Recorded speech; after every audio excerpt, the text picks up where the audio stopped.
Hello and welcome back to another episode of the Death and Taxes and Everything in Between podcast, a weekly podcast by the private wealth team at Burgess Salmon. I'm Guy Broadfield and I'm a senior associate in the private wealth team. In this fifth and final episode of the season, I'm joined by my colleagues Dominic Davis and Julie Book to discuss the impact of the budget on entrepreneurs and family businesses. Dom and Julie advise on complex M&A deals and the full range of equity transactions as part of our corporate finance team. Dom is a partner and Julie is a director. And together, we work closely to support our entrepreneur and family business clients and have been particularly busy in the run-up to the autumn budget on the 30th of October and since. So firstly, Dom and Julie, welcome back to the pod. Thank you. Thank you very much. Good to be back. Excellent. Well, it's lovely to have you back. 1 month on from the budget, we thought it'd be helpful to evaluate the scene for entrepreneurs and family business owners. There's a lot that's going on at the moment, but I think perhaps before we get into what clients should be thinking about now, Julie, it'd be interesting just to hear your thoughts on what was happening pre-budget. Clearly a very busy time, but what were the main drivers and market factors that you saw in the run-up to the announcements on the 30th of October? Yeah, sure. No, it's good to sort of look back at it now. So I think if we step back to midsummer, it was probably end of July, early August when we saw a real ramp up in contacts from clients. And there was a huge number of deals that they were looking to have completed by the 30th of October. And in terms of the types of clients and deals we were seeing, it was a real mix. It was a mix that were deals that were already well underway, but where the timetable got accelerated to complete it by the 30th of October. Then you had deals which had actually fallen over either earlier that deal or some that had fallen over in 2023, where they came back to life in a different form, where they'd managed to find a buyer and were looking to complete those by 30th of October. And then probably the most challenging was where you got a completely new deal coming online and also looking to complete it by the 30th of October. So I think we found by sort of end August, early September, where the media was really hyped up that the rates could rise sort of late 30s, perhaps into the early 40s. There was quite a sort of buzz and furore of getting deals done by 30th of October. We found it didn't really drop off, even though there was probably, as you went into October, it was tempered, wasn't it, slightly, where it's saying actually the rise won't be as high as late 30s. But by that point, there was still that real fear there was going to be huge changes in CGT. So people really were still pushing on to get things done by 30th of October. Yeah, certainly some tax motivation there to get things done before the announcements. And as it turned out, good to have done that, given that the increase in rates came in with effect from the day of the budget from midnight on the 30th. So I know in a couple of cases deals were done relatively late on the 29th, and all good for those shareholders, certainly. I mean, it's been interesting seeing the commentary in the press recently. You know, the Financial Times at the weekend was talking about UK M&A activity really being quite impressive in terms of numbers and, announcements of some very big takeover offers in the market at the moment. I mean, Dom, what have you seen since the budget? So continued pressure on deals, or are people taking stock and waiting to go again at some point in the future? To be honest, it's been quite nice to focus on the actual deals themselves rather than speculate as to forthcoming tax changes. So that firm deadline of the 30th of October, as Julie was saying, really drove deal timelines. What we're now seeing, which we see every year at this time of year, is Christmas and New Year becoming a deadline for people. So that is certainly focusing minds again. More generally, I think the number of live transactions that we as a team of 50 corporate finance lawyers have on the decks remains very high. So compared to 12 months or so ago, I think there's a lot more deal volume there. And we're certainly seeing a lot of new opportunities in terms of potential deals next year. So I think relatively healthy going into the last couple of weeks of this year, but looking ahead into the long term next year. That's again across a range of sectors, as Julie was saying, as we've experienced to date. And is that both buy side and sell side in your case? Yes, I mean, I think what we're seeing, there were every deal under the sun was trying to complete, it seemed, ahead of October. Some deals just were not at the right stage. So as Julia was saying, even though some new ones hit the decks and came on very quickly, others were just not in a stage to complete. So actually, we're acting. I've got a couple on my desk that are sell side that have fallen now into probably January completions. So we're dealing with a rump of budget deals, if you like, that we're never going to get there. But separately, there are a number of transactions that the team is dealing with that are simply not related to the budget whatsoever. So some on the public side, public M&A, but predominantly sell side and buy side on the private company. I think the one thing I'd add to that is we're still seeing a lot of international buyers. There's been no let up in sort of particularly US, German buyers coming on board for UK companies, and the budget hasn't changed that at all. It doesn't seem. That's been a lot of our opportunities recently. Yeah, and I think that's absolutely right, and that's where our network of overseas firms that has served us so well continues to do so. So, as Julie was saying, Germany and the US are a good source of buyers coming to the UK market, which shows that the UK remains a very attractive place to invest. Yeah, I mean, it sort of underlines the point made by the FT that the UK is one of the most active hubs in Europe for deals this year. And for those who are interested, the value of M&A deals involving UK companies, whether buying or selling this year, has hit $306 billion so far. So some big numbers there across the market.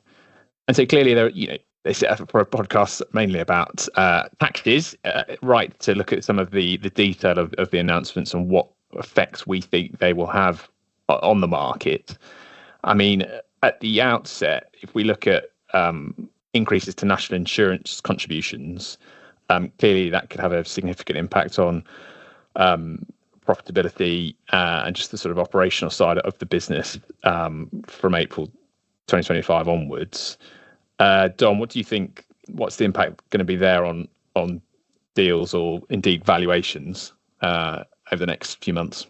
Well, it's interesting because in the run up to the budget, all of the focus was on the potential capital gains tax changes. We'll come on to the changes to inheritance tax in more detail, but just in terms of the other area of the budget that's going to heavily impact businesses is the costs of running a business itself. So you've got the well-documented national insurance changes and changes to minimum wage. And I think in terms of how that's going to impact deals, I think for those clients who are contemplating a potential exit in the coming months, I think it's going to be a question of sitting down with their advisors early to assess the impact on future earnings and financial projections that will be very important to prepare ahead of engaging with any buyers in terms of a potential exit. So in the podcast that Julie and I joined some time ago now,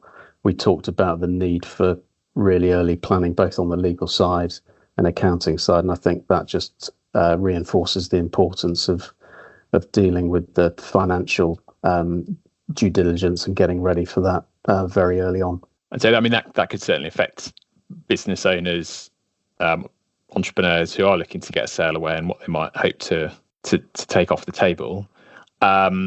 If we take a step back and look at their individual position, so leaving aside the company, clearly in terms of what I do day to day as a tax and trusts lawyer, there are some pretty fundamental changes there to structuring and to individuals' tax position. I think for the purposes of this pod, we're going to focus on two main areas. One is entrepreneurs, and the second is family businesses. They are subtly different and will be impacted in slightly different ways.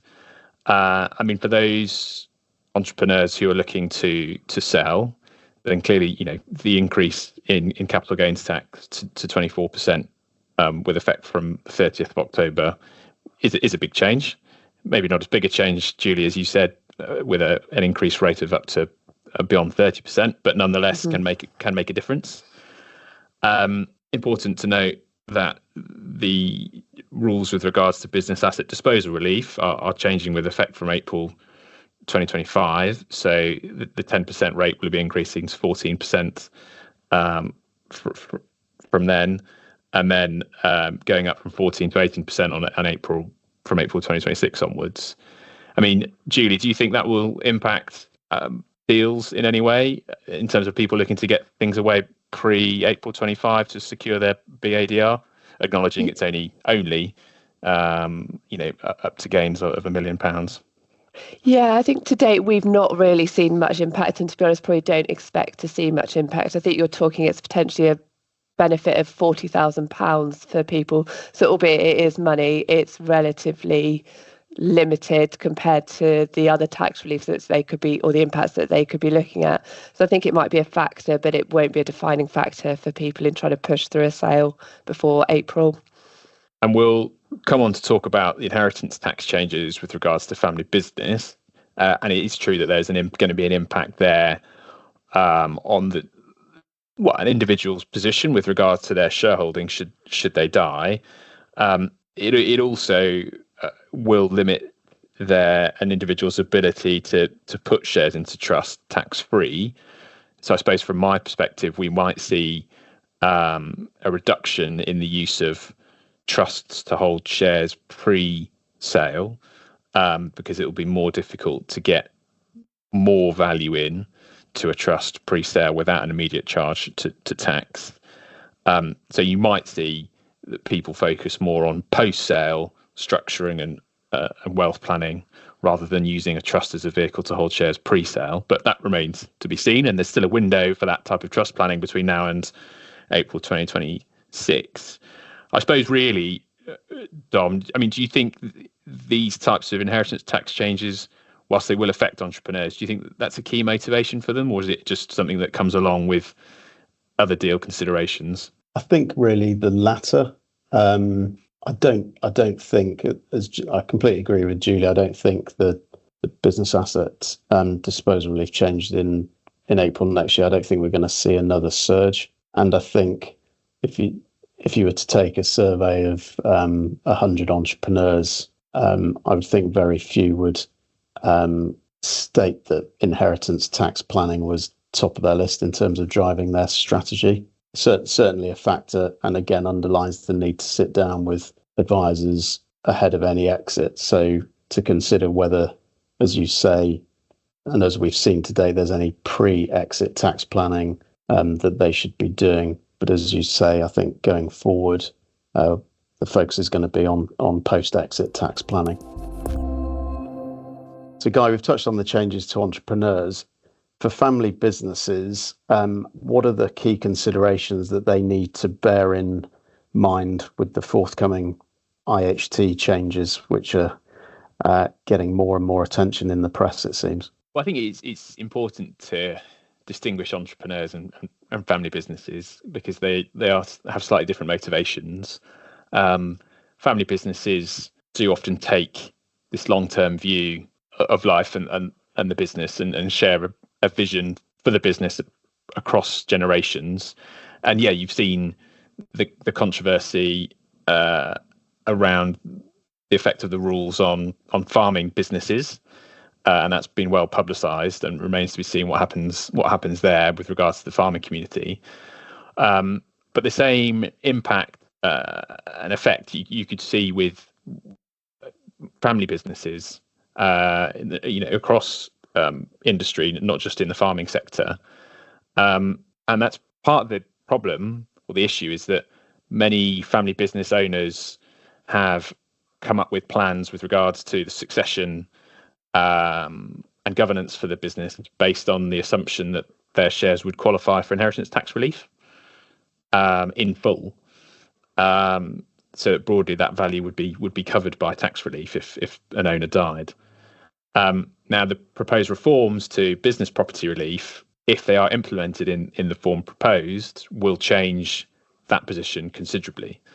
And that means that family business owners, whether they're individuals or trustees, will need to review their plans from a tax perspective, succession perspective, and a commercial perspective to make sure they've got the right things in place. I mean, it feels that life has just become a lot more complicated for these family businesses, just in terms of the operational costs increasing, as we've touched on. But now, seismic changes potentially to the inheritance tax position. Are you today? I appreciate it's only been a month, but have you seen a rise in terms of the queries you're dealing with from family businesses? Yeah, very much so. I mean, I think it's important to say that these rules are due to change with effect from 6th April 2026. So they're not, there's not an immediate exposure, but family business owners and their advisors are aware that this is a fundamental change. So it's important to wait for the detail of the legislation, and particular with regards to the outcome of the consultation on how this affects trusts and trusts which hold shareholdings in family businesses. But really, families do have to start considering how these rules impact them and how they need to revisit and revise their succession and governance plans ahead of April 2026, and what changes they may need to implement. And particularly for older clients, we can come on to talk about it, but there is scope for them to pass shares down, possibly to the next generation or possibly into trust, and start the various 7-year rule clock running. So those are discussions that need to start happening pretty soon, so that people know their position and can make decisions accordingly. And this may be crystal ball gazing, Guy, and it may be one to ask a corporate finance lawyer, but I'll ask you. Can you foresee family businesses selling up rather than looking to pass the business down to the next generation as a result of these changes, depending on the consultation and the actual changes that come in? Well, I think in the first instance, family business owners are going to have to think about what their new tax position is going to be and what the potential liability might be. They might find that the liability to inheritance tax is manageable going forward, but if there is going to be an exposure that has to be paid, and the tax money has to be found to pay that tax, the question is where does that come from? Yeah. And if you take, the increases to national insurance that we've talked about into account, increases to minimum wage, directors of family businesses who come under pressure from family shareholders to increase dividends to cover unexpected tax changes might find themselves in a difficult position. Now, query whether you can sell part of a family business easily and box it off to raise some funds for inheritance tax. I'm not sure. Unlikely. That would be, from the corporate finance perspective. So, it might push some family businesses to consider a sale. And I know that Sir James Waits has mentioned in the Times that it could be a situation where family businesses in that position do look to sell, and you find overseas investors come in to swoop in on what have been historically successful family businesses. So there's a wider impact possibly on the UK business landscape. And you've mentioned there's a real balance, isn't there, between succession planning and actual commercial operations. For those businesses who perhaps don't want to sell but do want to continue passing down to the next generation, what do they need to think about in terms of their governance arrangements? If you have got an older client, for example, but they still want to be involved in their business and not necessarily pass on all of their wealth now, are there things that they can think about now? So I think if you've got individual shareholders who own equity in the family business, they have to revisit their position. They might want to consider making gifts before April 2026, possibly outright to sons and daughters and the next generation in that way. But for those who don't want to do that, there's still a window for them to consider transferring shares into trust, to be held by the trustees of a family trust for the benefit of children, grandchildren, and future generations, and that allows you to try and mitigate your inheritance tax exposure, get assets into trust before April 26 without an immediate charge to tax, possibly, but importantly, retain an element of control and flexibility, because those assets won't be held by those family members who stand to benefit. They'll be held by the trustees, of which the individual shareholder in question might decide to be one.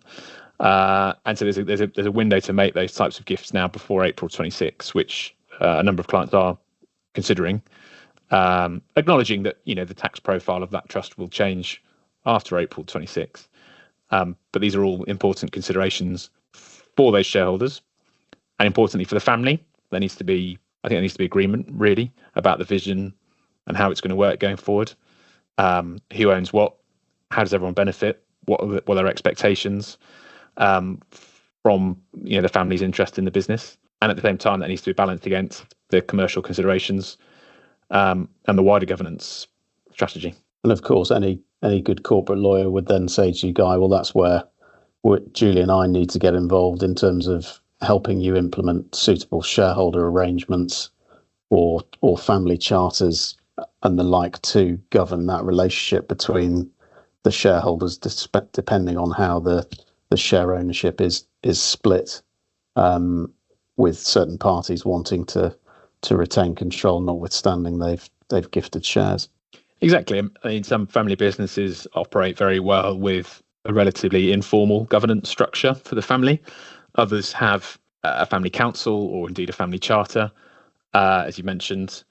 And so I think wherever you are on that spectrum, it's important that the communication between the affected family members and possibly trustees is there, so that everyone understands and agrees to how to change the proposals with a view to the continued success of the business and the family. And yeah, to your point, Dom, on the corporate governance side, whether it's shareholders agreements, whether it's dividend policy, all that good stuff, they're an important part of the puzzle. And also, to the extent that shares are being held by new family members, possibly younger family members, asset protection is a key consideration for many family businesses. The impact of divorce on a family business can be considerable.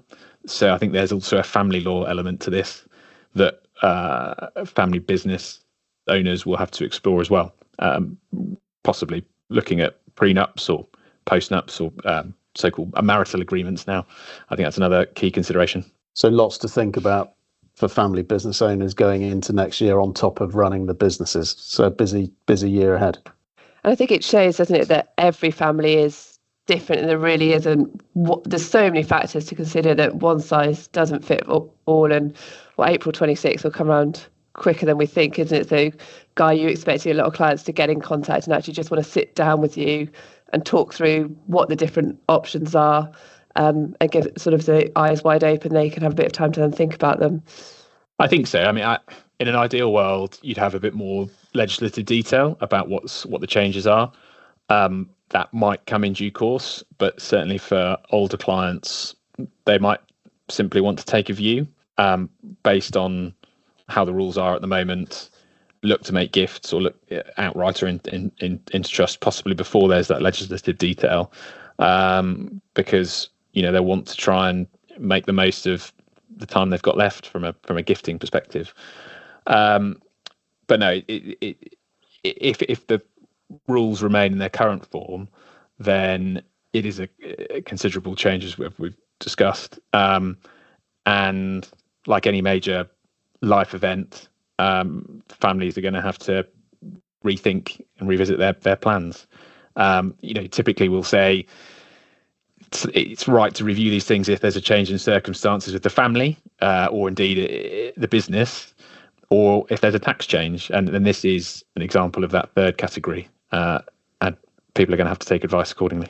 So, Guy, before April 26th, then, when should people really start sitting down with their advisors to assess the potential implications for them, their family and their business, do you think? Well, it depends whether you're looking at individual shareholders or trustee shareholders. There is a consultation that's due to come out at the start of 2025 with regards to how do these rules work with shares held in trust. So if you've already got shares in trust, ideally you'd wait to see what those rules are before making any choices about next steps. Individuals may want to wait and for the outcome of that consultation before they decide on what to do with their shares, whether it's making outright gifts to children or indeed transferring shares into trust themselves. However, for those clients who are older, they might not want to wait possibly 6, 9, 12 months before they make a decision. I mean, if you look at the changes to the rules on non-DOMs, the big tax changes that were announced at the budget, the real detail there came out on the 30th of October 2024 ahead of rule changes with effect from 6th April 2025. So you've got pretty much 6 months notice there. That wouldn't be ideal here, but that might be what happens. But some clients, older clients, may want to take action or at least consider their position well in advance of next October and think about what they want to do from now on, really. It's interesting, isn't it, in terms of the level of commentary that's coming out, particularly as regards family businesses. And you look back at pre-30th of October, and there was, as Julie was saying, that FOMO, the real fear of missing out, that was driving deal activity.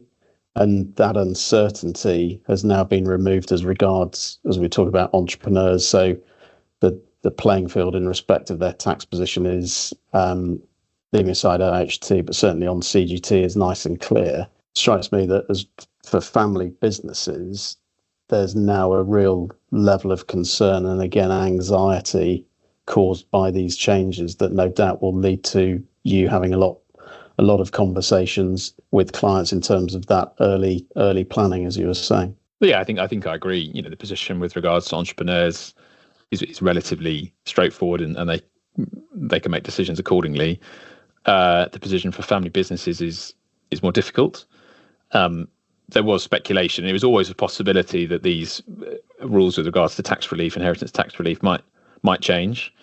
That has come to pass for those family businesses, and of course we know, the furore around the rules with regards to farms and how they impact the farming community. I think the two are closely linked, so it'll be interesting to see the outcome of that lobbying on behalf of the farmers. I mean, also there are family business groups like Family Business UK, which is a lobby group that represents some of the biggest family businesses in the UK who are pushing for change.